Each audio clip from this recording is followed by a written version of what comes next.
Have you seen anything lately? Anything good? Movies, book? No, I'm behind the times. I feel like I'm excited about the new Captain America. So we've been doing sort of a Marvel rewatch, like watching some of the Ooh. things that lead up to that. Just watch Civil War, Black Panther, but no, I haven't really been partaking. I feel like of the pop culture experience lately. Jeez, man, we've swapped. We've Yeah, swapped then. Like yeah, I'm ahead of the times. I am like 2 chapters done from finishing Throne of Glass. okay, I waited like 9 weeks to get that yeah, book on audiobook. yeah. Oh, I guess I did read Onyx Storm, which is the third of the Empyrean books by Rebecca Yarros. Oh, That's like the biggest book of okay. all time lately. So Oh, is it really? Oh, geez. Okay. yeah. Oh man. If you're reading the Sarah J. Maas stuff, I bet you would like Rebecca Yarros. Yeah, I'm on the second book of the Court of Mist and Fury. Yeah, yeah, That one kind of I lost it a little bit. yeah. Just wasn't as compelling, I didn't think. This one's better. Hmm. I'm curious as to where this one is going. I think Yeah. this is a bit more mysticism and layers of the plot, where the court books are kind of just a linear Mm, adventure. okay. Well, I haven't read them myself, but I can tell you as a librarian, they remain super popular. They're So flying off the they're shelf. hot. Yeah. Yeah.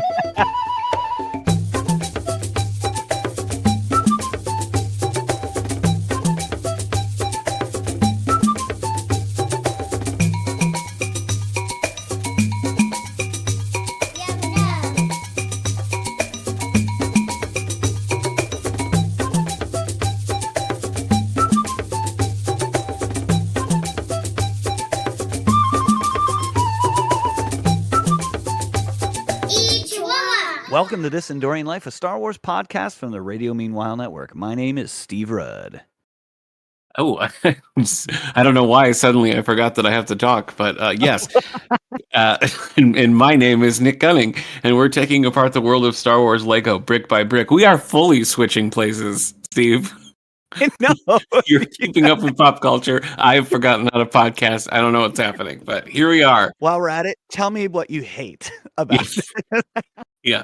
Let me find some bit of minutia and be like, no, Nope. they made a mistake. That's It's wrong. completely not worth watching because That's of right. some stupid thing. Yeah. This is a Freaky Friday situation that's Yeah, happening for with the real. two of us. So yeah. All right. Anyway. Today we are discussing Star Wars Lego Rebuild the Galaxy Part 4. This episode has its Disney Plus debut on September 13th, 2024. Once again, this episode is written by Dan Hernandez and Benji Sammet, directed by Chris Buckley.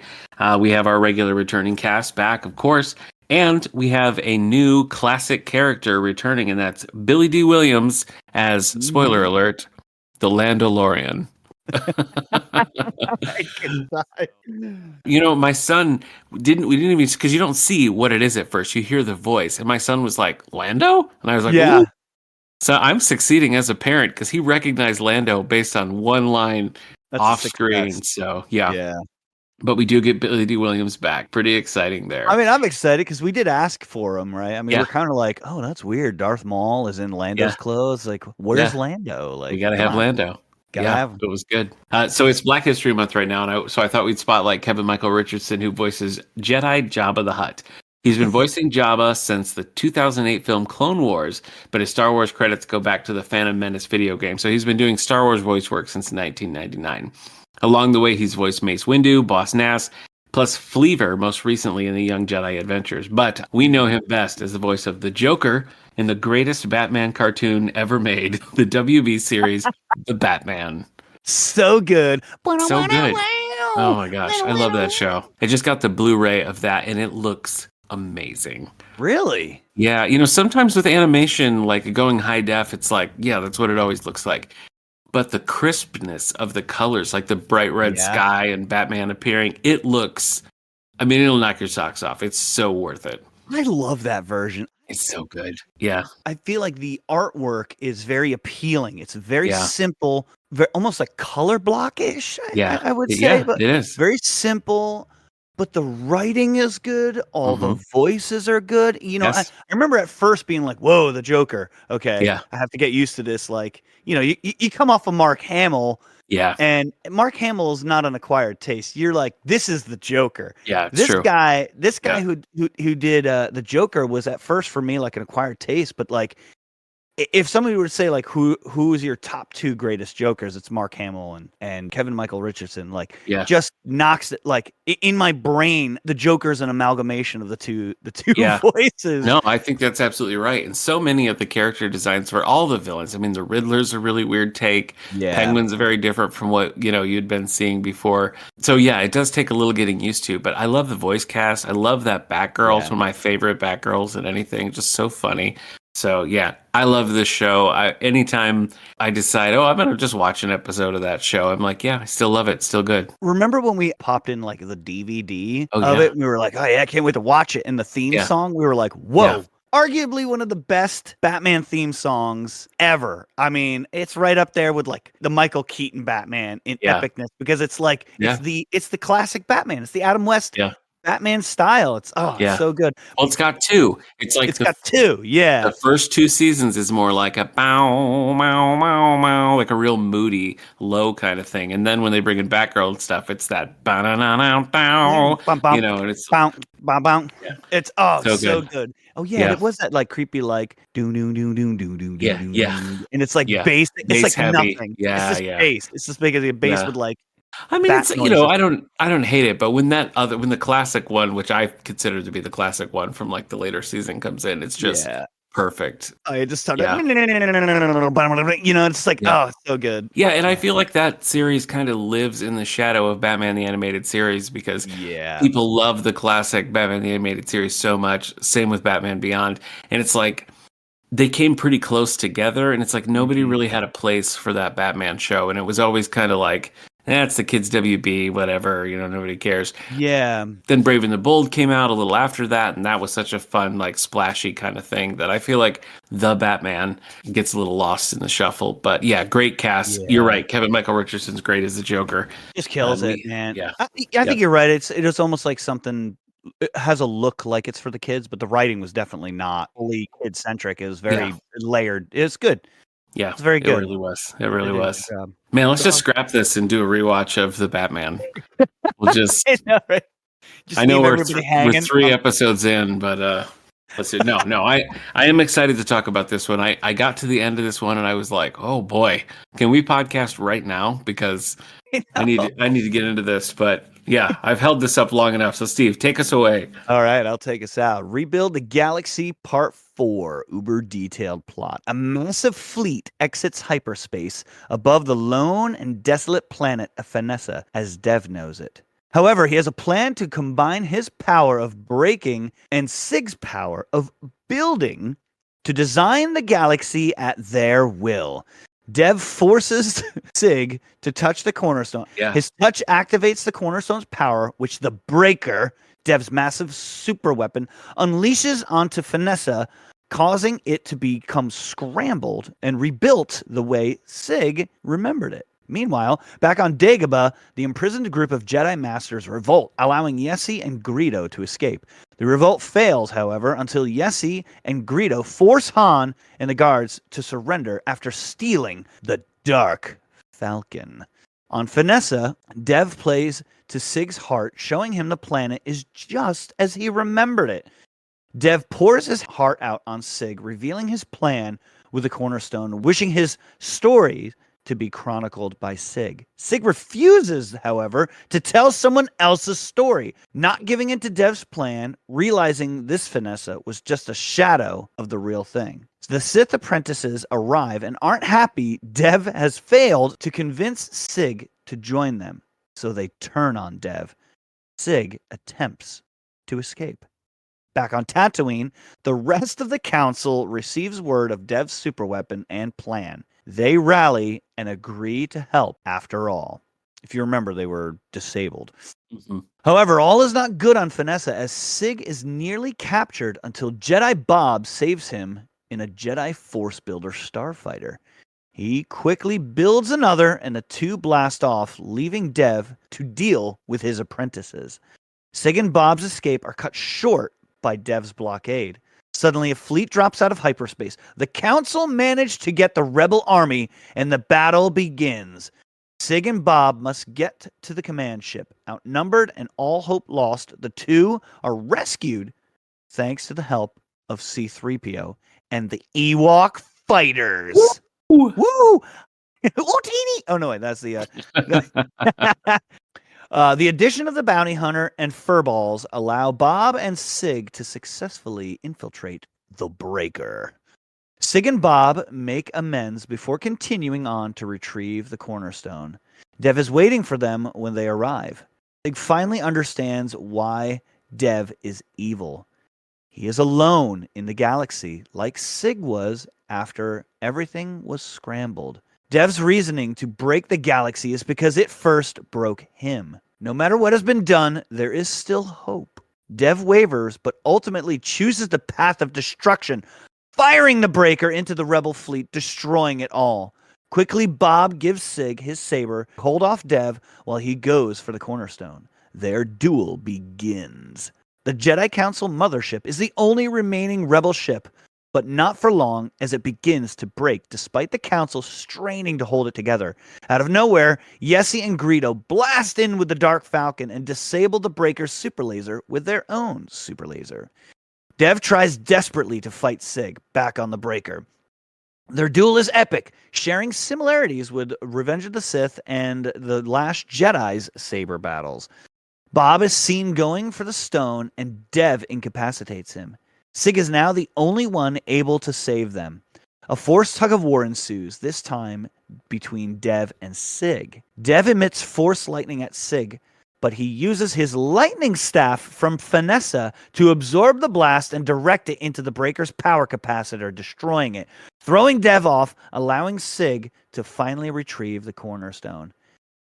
Dev sneaks up on Sig and Bob, but decides not to kill his own brother, as once again Sig reminds him he is not alone in the galaxy. As the Breaker begins to break apart, all three manage to escape.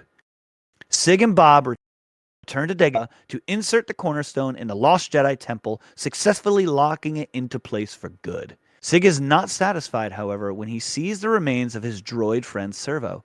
Concentrating, he rebuilds Servo, good as new, and Servo is excited to be back. They re-hide the temple so no one can undo the galaxy again. Later, Bob discovers Sig recording the story of his galaxy and encourages him to continue training with him. With everything restored and the building training on the horizon, Yessi and Sig are glad to be reunited and ready to adventure together until Servo blasts into their touching moment. Sig, Yessi, Bob, and Servo take off in the Dark Falcon into the unknown. ... You think that's the end. Mm-hmm. In a dark room somewhere in the galaxy, Darth Rose and Darth Rey confront a shadowy figure. With Dev still out there in the galaxy to be dealt with soon, the two Siths enlist the help of the Landolorian to hunt for Sig and return him dead or alive. Roll credits. Yeah, no, I wonder, and I haven't seen anything, if there is an intention to continue the story, do like a sequel miniseries or something like that, or if that's just designed to be a fun little tag. I mean, I guess it works either way. Yeah, I mean, it kind of leaves it open. Yeah, this has been kind of an interesting thing because, there was a big deal when it came out, but I don't feel like I've heard a lot of chatter about this series after the fact, which is kind of surprising consider the way it ends, that there's not more like chitty chat about it. But I know there's no there's a couple of Lego sets, but there's no books or anything like that, like no kids picture books or anything like that. No, like the World of Rebuild the Galaxy DK book. There's nothing like that. Yeah. I don't know. I was always looking at it as kind of a one and done, but that the tag made me wonder. Maybe they just are leaving themselves a little breadcrumb in case they decide to revisit. I don't know. Yeah, it does seem like the marketing and toys and stuff really aren't just Lego. Yeah. It's And almost there's like not a lot of the them. I mean, Disney there's the part. Dark Falcon and a few others, and that's it. So, Yeah, you're right. We usually get like spin-off comic books, Yeah. stories, like other things. Yeah. It's nothing. It's nothing. Yeah. So. I'm very curious to know how you feel about this ending with them being like, yeah, the Star Wars universe that you knew is gone forever. Now that you mentioned that, because the thought did cross my mind, maybe that's why there isn't a whole lot of marketing, and that Disney kind of wants to keep this at like a, I don't know. One starts to think and wander in your brain thinking, is this them like saying like, well, if there's something about the Star Wars galaxy that we don't like, maybe namely the sequel movies, those aren't actually Star Wars. And then somebody would be mad and be like, well, I like those and I don't like, the prequel. Well, those aren't Star Wars either. Star Wars Yeah. is different now.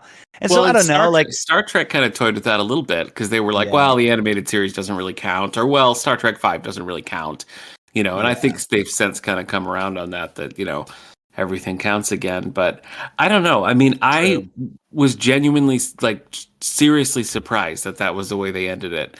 And I think for that reason, I was a little impressed because whenever you have something like this, it's like we were always saying in the Ewok show, like, well, what is the Ewok village going to be destroyed? No, of course not. Yeah. Like is Wicket or Nisa like going to die? No.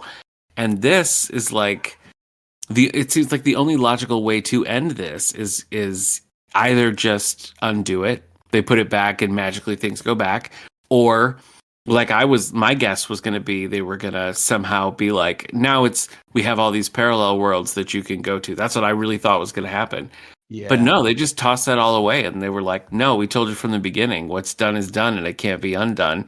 It's like a neutral resolution. It's a genuine surprise though, and I Yeah. got to give it props for that. Well, I remember watching an interview, the initial writers for Rogue One, when they kind of pitched Rogue One to Disney, and they were like, Yeah. they were like, oh, we're all nervous, like we got our story, Yeah. but like Disney's like famous for like happily ever after, and our Yeah. story has them all dying. Not Everybody's happy. got to die. So they went into the pitch meeting and they were like, yep, and everybody's going to die, and they were like, okay.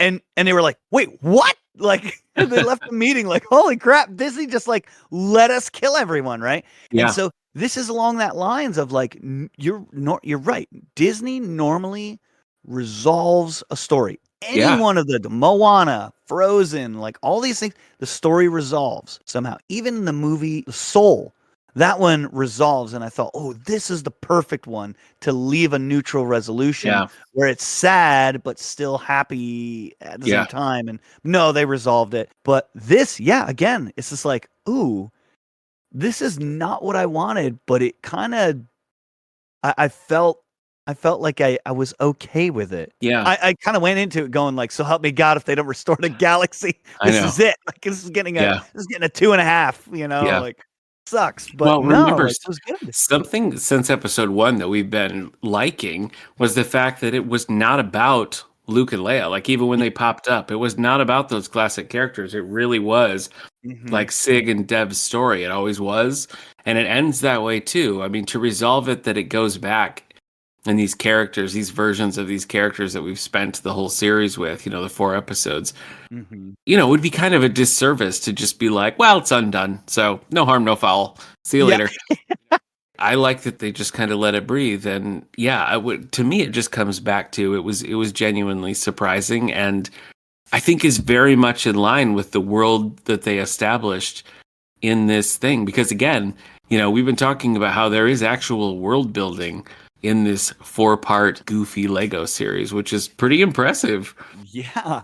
I'm thoroughly impressed. I was surprised. Yeah. And there's, again, like, I felt like there was really not a whole lot to dislike. It still blows my mind that this story exists, and it really can only exist in the Lego universe. Yeah. Like, what a brilliant, like, I mean, when we talk about like the Ewoks going off on a thing because they have to water a tree, and if they don't, the universe is destroyed. Like, you're like, that's really not real stakes. Like, this again was like real stakes. Where like it added a whole layer when it was like when we thought the story was to rebuild Dev's galaxy, and we find out from Bob that Dev's galaxy is Bob's mess up. And you're like, dang, like, whoa.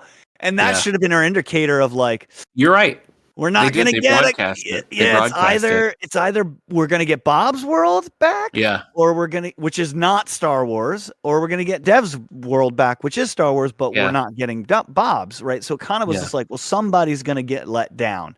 And at the very end, it was going to be a multiple reality thing. That's why I thought that was the only way that I could think of. Yeah, it did have that. Yeah, but no, this is reality now. This is it. Yeah, accept it. I don't know. It was cool. I mean, I was pretty happy with it, and I was kind of like, as I was like, oh, I don't think they're going to resolve this. I was like, do I like Yeah. this?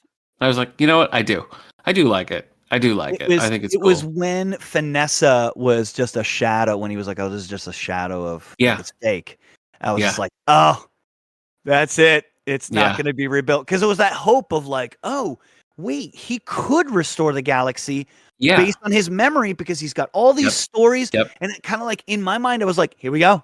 This is it. We're yeah, going to rebuild the galaxy." And Sig, it's all going to be rebuilt from his memory. yep. And nope, and Vanessa that was built from his memory was just not the same. Yeah, And and I so, like the oh man, subtlety of him realizing it by calling his animal from the beginning, yep, and the animal coming, and him being like, "Oh, he wouldn't come if I yeah, called him," nope. and just being like, "No, this isn't real." I thought that was cool. That was a good touch. All right, but let's get into some of the bad because we've been talking about good. What was your Oak of Arc moment? Were you able to settle on something? It was the tie wings, and I actually sat there and thought, what are these called? Because I Mm, pressed pause and I was like, what are these? What are they calling these things? And I was like, oh, the other ones are called X fighters. yeah, So I was like, oh, this has got to be a tie wing then. yeah, And I was like, ugh, why did they have to do that? Why couldn't they just made the X wings black and the mm, ties white or something like? mm, And it just when I saw that it was a TIE fighter foil, like the wings with a X-wing body, I was just like, it's just the complete opposite of the other ship, which is yeah. just nah, that doesn't do it for me. Like I don't Hmm. know. I thought that was kind of annoying. I called it that yours was going to be a tiny It little was gonna be a minutia. tiny thing, but it You was got just it. like it was that, and I was just like, ugh, why? Yeah, You wouldn't have like a Gungan house sitting on top of a Tatooine hut or something. Like right. it's not Yeah, practical. yeah. So there was some of it where I was just like, ugh, okay, like I get it, but it's Although on the death. I didn't mind the Ewoks ships being made from like moss and tree bark, so I guess, I did like I'm that. That's fickle. true. It's a Y wing that's literally like, yeah, moss and wings too. So what about Mhm. yourself? What was your Oak of Arc? Well, I like to have a big bad in something. That's going Yeah. back to the Ewok comics. Like I wanted that Morag to be like the end game fight, and it just wasn't that kind of show. I think they're kind of trying to make it so that like Rey and Rose are actually like the true like evil ones in this world. But Yeah. I just always felt a little like Bob and Sig, like neither one of them are really compelling heroes, and I think Dev as like the main villain never quite hits that level either. So I just kind of wish that we had those extremes. Like I wish we had like this is a really bad dude and this is like a really good dude, and then let the other characters be like the murky middle and kind of trend in directions. But I felt like Yeah. this was kind of missing an overarching villain. I didn't really feel like it had. And maybe it didn't need because I enjoyed it. But like Yeah. watching this episode, I did kind of feel like it would be nice to have some reveal of like the ultimate villain of this world. But Mhm. maybe that is supposed to be Rey. I mean, maybe that's what it's supposed to be. But That makes sense too, right? Because I mean, it's like even though I guess there was the loneliness aspect of it in the galaxy, that like,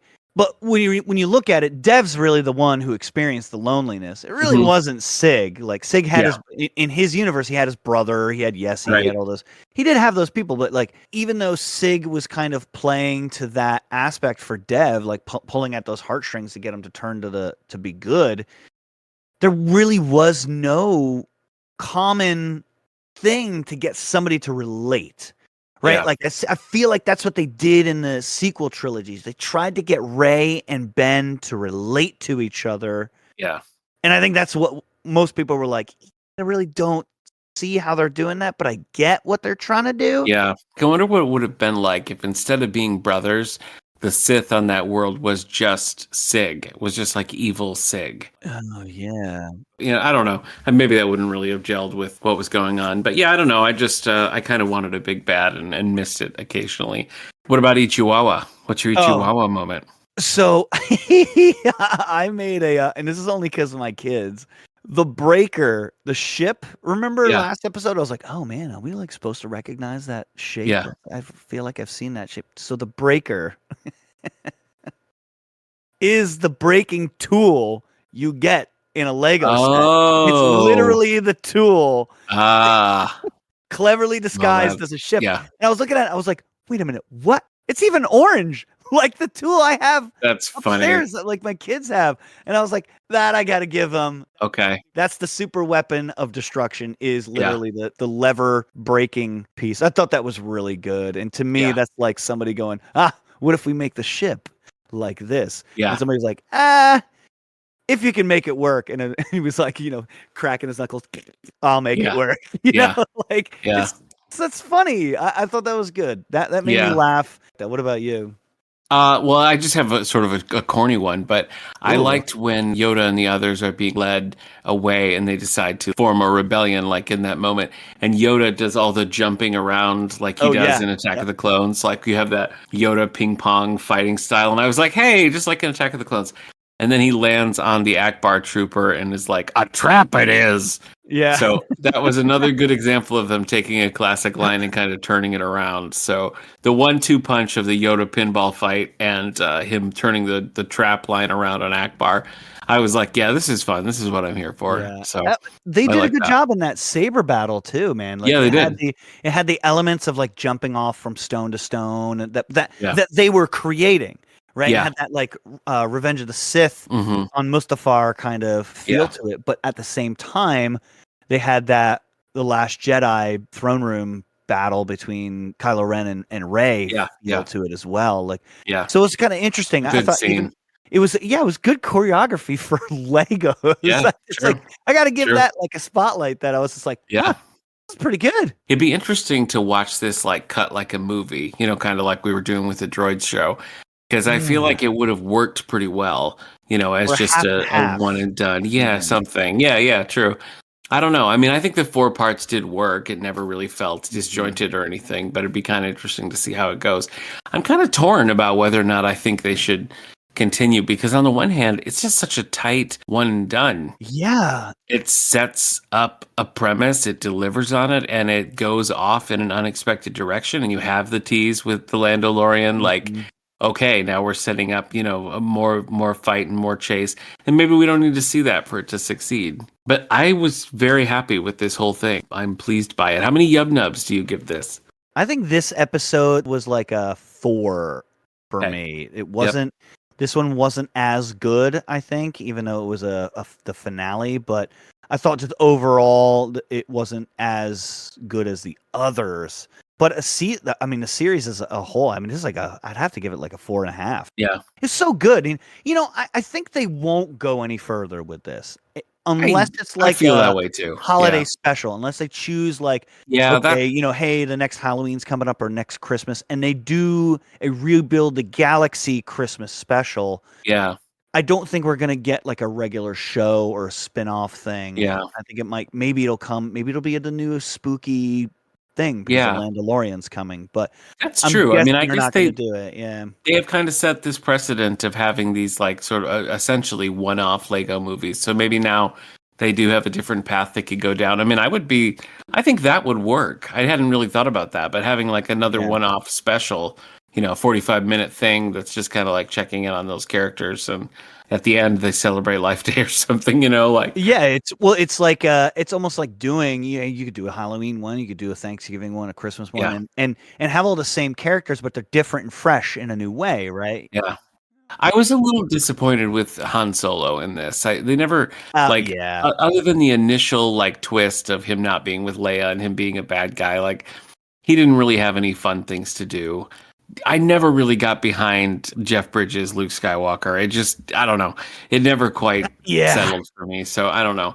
But no, I really think overall this is a standout, and probably, I mean, Rebels is always going to be tip top, but I feel like as far as the stuff that we've watched that's kind of on par with this, like other Lego things or other animated things, I think this is right up there at the top. So, time well spent, I think. And it still blows my mind that the story is so good. Yeah. It can only work in a Lego universe. That's the beauty of it, though. I mean, you're right. That really is the beauty of it. It's the concept of it understood the assignment. I think this is like the epitome of that. It like absolutely, yeah. I mean, just imagine like, we're the sect of the Jedi that build things. You'd be like, now the builders, corny, the breakers, corny, but it's like Legos. It's okay. Tell me more. Tell me more. Build. How does one become part of this sect?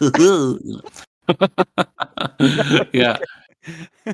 Yeah, it's good stuff. It's going to be a little jarring for us because next time we're going to be heading back to Endor. We've got an obscure Ewok piece of minutia that we're going to be covering, and that is the Ewok Tales from the Spanish publisher Editorial Gespa, which you can find these online. This was a Spanish language comic book that had shorts from a lot of popular cartoons of the 80s, and Ewoks and droids each got one. And so there's these just these little shorts that have the animation style that we're used to. And I don't know, it's going to be a weird and kooky to cover, but I'm excited to do it. I am as well. We always love going into the deep dives. I know, I do love it. So yeah, I mean, we are the Ewok experts. So I'm still waiting for that call from Disney. I know, I'm ready.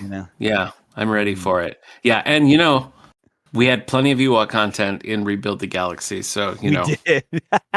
Love to Although see it was sad seeing them just get vaporized. Yeah, this was maybe not the best showing. Because remember the first time we were like, no, I think they lived, but this time it's like, well, no, probably not now. Probably not now. It was like 6 of them, and 6 of them blow up, and then there's like 6 of them again. And you're like, wait a minute, what? You know, like, 1, 2, 3. Cool. I don't know, but yes, I will. I'll be back next time to talk obscure Ewok comics with you. I'll see you then. I can't wait. I'll see you then. This Endorian Life was brought to you by the Radio Meanwhile Network. Other shows on the network include 902 and Here We Go, 90s Music Got Me Like, and previously on X-Men. Share your thoughts on this and upcoming episodes by following us on Facebook or X at Endorian Life. And please rate, subscribe, and share the show wherever you get your podcasts.